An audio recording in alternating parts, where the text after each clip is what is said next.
ഏറ്റവും പ്രധാനപ്പെട്ടത് നമുക്കറിയാം, ഇപ്പോൾ ഈ കോൺഗ്രസ് നേതാക്കൾ തമ്മിലുള്ള തർക്കവും അവർ പരസ്പരമുള്ള വെല്ലുവിളികളും പോർവിളികളും ഒക്കെ കഴിഞ്ഞ കുറേ ദിവസങ്ങളിൽ നമ്മൾ കണ്ടതാണ്. ഇപ്പോൾ ഹൈക്കമാൻഡ് ഇടപെട്ടതുകൊണ്ട് തൽക്കാലത്തേക്കൊന്ന് ശാന്തമായി അടങ്ങിയിരിക്കുകയാണ്. പക്ഷേ അതിനിടയിൽ തന്നെ ഗ്രൂപ്പ് യോഗങ്ങളും കാര്യങ്ങളും ഒക്കെ മുന്നോട്ട് പോവുകയും ചെയ്യുന്നുണ്ട്.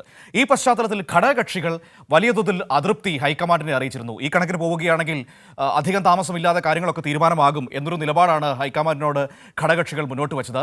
അതിൻ്റെ പശ്ചാത്തലത്തിൽ ഘടകകക്ഷികളുമായി കൂടിക്കാഴ്ച നടത്താൻ ഇപ്പോൾ ഹൈക്കമാൻഡ് പ്രതിനിധിയായി ദീപാദാസ് മുൻഷി കേരളത്തിലുണ്ട്. ഓരോ ഘടകകക്ഷി നേതാക്കളെയും വെവ്വേറെ വിളിച്ചാണ് അവർ കൂടിക്കാഴ്ച നടത്തുന്നത്. ആ കൂടിക്കാഴ്ചയിൽ കോൺഗ്രസ് നേതാക്കളെ ആരെയും പങ്കെടുപ്പിക്കുന്നില്ല എന്നതാണ് മറ്റൊരു പ്രധാനപ്പെട്ട കാര്യം. ഈ കൂടിക്കാഴ്ചകളിൽ രൂക്ഷമായ വിമർശനമാണ് കോൺഗ്രസ് നേതാക്കൾക്കെതിരെ UDF-ലെ ഘടകകക്ഷികൾ മുന്നോട്ട് വയ്ക്കുന്നത്. ഈ രീതിയിലാണ് പോക്കെങ്കിൽ അധികം വൈകാതെ ഒരു തീരുമാനത്തിൽ എത്തിച്ചേരാൻ പറ്റുമെന്നൊരു നിലപാടാണ് പലപ്പോഴും സംസാരിച്ച എല്ലാ ഘടകകക്ഷി നേതാക്കളും ദീപാദാസ് മുൻഷിയോട് പറഞ്ഞിരിക്കുന്നത്.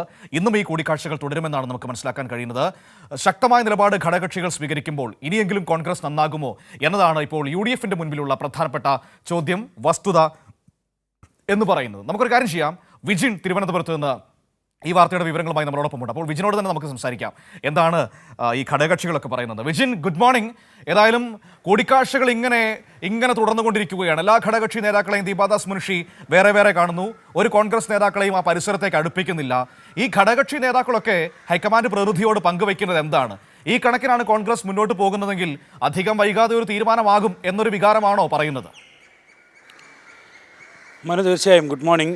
എന്തായാലും ഇക്കാര്യത്തിൽ കടുത്ത അതൃപ്തി, ചില വിഷയങ്ങളിൽ കോൺഗ്രസ് സ്വീകരിക്കുന്ന നിലപാടുകളിലെ അതൃപ്തി ഘടകകക്ഷി നേതാക്കൾ തന്നെ നേരത്തെ ഹൈക്കമാൻഡ് ധരിപ്പിച്ചതാണ്. ഇതുമായി ബന്ധപ്പെട്ട് ഇതിൽ ഏറ്റവും പ്രധാനമായി കാണേണ്ട ഒരു കാര്യമെന്ന് പറയുന്നത് കനകോലുവിൻ്റെ റിപ്പോർട്ട്. ആ റിപ്പോർട്ടുമായി ബന്ധപ്പെട്ടാണ് ഹൈക്കമാൻഡ് കോൺഗ്രസ് നേതാക്കളെ ഡൽഹിയിലേക്ക് വിളിപ്പിച്ച് പ്രത്യേകം ചർച്ച നടത്തുകയും ഉൾപ്പെടെയുള്ള കാര്യങ്ങളൊക്കെ ചെയ്തത്.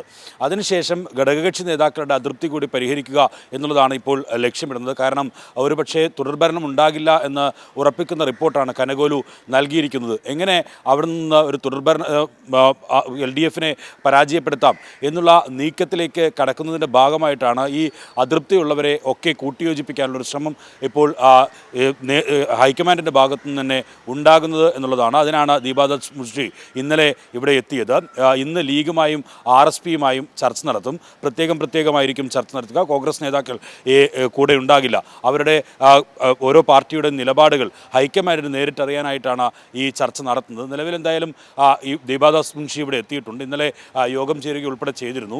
പക്ഷേ ഈ നിലവിൽ ലീഗിനുൾപ്പെടെ പല വിഷയങ്ങളിലും, പ്രത്യേകിച്ച് VD സതീശൻ്റെ നേതൃത്വത്തിലുള്ള പ്രതിപക്ഷം സ്വീകരിക്കുന്ന പല നിലപാടുകളിലും കോൺഗ്രസിൻ്റെ നിലപാടുകളിലുള്ള വിയോജിപ്പ് ഉണ്ട്. ഒപ്പം തന്നെ നേരത്തെ നമ്മൾ കണ്ടതാണ്, ശശി തരൂർ ഉൾപ്പെടെയുള്ളവരുടെ കൂടുതൽ സ്വാധീനത്തിലേക്ക് അവർ മാറുന്ന കാഴ്ചയൊക്കെ കണ്ടിരുന്നു. പ്രത്യേകമായി ശശി തരൂർ ഉൾപ്പെടെയുള്ളവർ ഈ ലീഗ് നേതാക്കളും മറ്റ് സാമുദായിക സംഘടനകളും ഒക്കെയായി ചർച്ച നടത്തുന്ന സാഹചര്യമുണ്ടായിരുന്നു. അങ്ങനെ ഈ പ്രതിപക്ഷ നേതാവിനും അതുപോലെ തന്നെ KPCC നേതൃത്വത്തിനും ഇക്കാര്യത്തിൽ UDF-ലെ ഘടകകക്ഷികളെ കൂട്ടിയോജിപ്പിച്ച് പോകാൻ കഴിയുന്നില്ല എന്നുള്ള വിമർശനമാണ് RSPയും ഒപ്പം തന്നെ ലീഗും ഉൾപ്പെടെയുള്ള ഘടകകക്ഷികൾ ഒക്കെ ഉയർത്തുകയും ചെയ്തത്.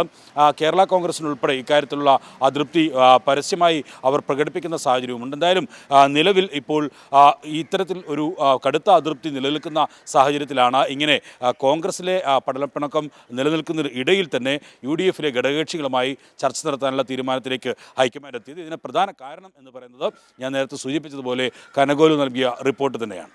അല്ല, വിജിലൂടെ ഒരു പ്രധാനപ്പെട്ട മറ്റൊരു കാര്യം, ഈ കൂടിക്കാഴ്ചകളിൽ ഈ ഘടകകക്ഷികൾ വളരെ ശക്തമായ ചില നിലപാടുകളൊക്കെ സ്വീകരിച്ചു എന്ന് കേൾക്കുന്നു. അതായത് ഈ സീറ്റ് വിഭജനം അടക്കമുള്ള കാര്യങ്ങൾ വരുമ്പോൾ ഇനി കോൺഗ്രസിന് അങ്ങനെ വഴങ്ങി കൊടുക്കേണ്ട ആവശ്യമില്ല. ശക്തമായ നിലപാട് തങ്ങളുടെ ആവശ്യങ്ങൾക്കനുസരിച്ച് തന്നെ മുന്നോട്ട് വെക്കണം. കാരണം കോൺഗ്രസ് കൂടുതൽ സീറ്റുകളിൽ മത്സരിച്ചിട്ട് ആ സീറ്റുകളെല്ലാം തോൽക്കുകയാണ്. ആകെ 10-20 സീറ്റുകൾ മാത്രമാണ് ജയിക്കാൻ കഴിഞ്ഞത്. അതുകൊണ്ട് തന്നെ ഘടകകക്ഷികൾ കൂടുതൽ സീറ്റിന് വിലപേശാനുള്ള ഒരു സാഹചര്യവും ഈ ചർച്ചകൾക്ക് മുന്നോടിയായി അവർ എടുത്തിട്ടുണ്ടോ എന്ന് കേൾക്കുന്നു.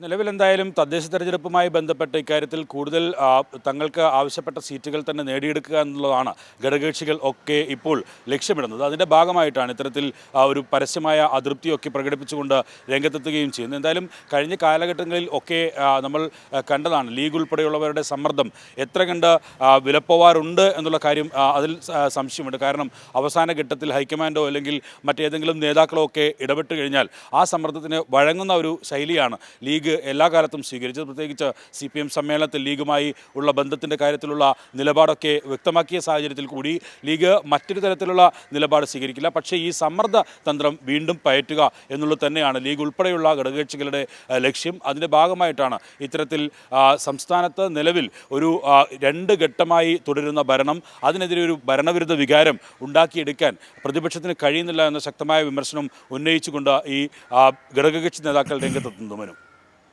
ശരി, നമുക്ക് നോക്കാം. ഏതായാലും കോൺഗ്രസിന് ഈ കൂടിക്കാഴ്ചകൾക്ക് ശേഷം അവർ നന്നാകുമോ എന്നതാണല്ലോ ഏറ്റവും പ്രധാനപ്പെട്ട ചോദ്യം.